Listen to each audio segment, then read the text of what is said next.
Today, you will learn how to alphabetize text in seconds inside Microsoft Word. Subscribe to Easy Guide YouTube channel. Open your Word document. Select the list or text you want to alphabetize. Make sure each item is on a separate line. This is important. Go to the Home tab. In the Paragraph section, look for the Sort button.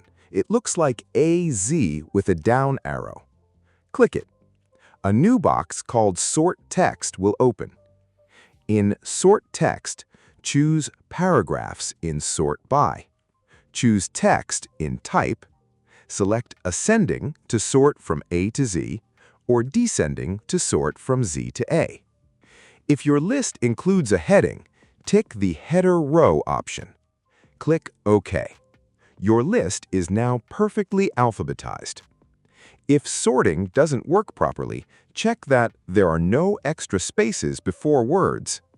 This also works for tables. Select the table column, click the Sort button, choose how you want to sort.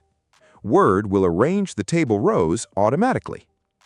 If this video helped you, don't forget to like the video, subscribe for more easy Microsoft Word tutorials. Share this with students, teachers, and office users. Comment below what word problem you want me to solve next.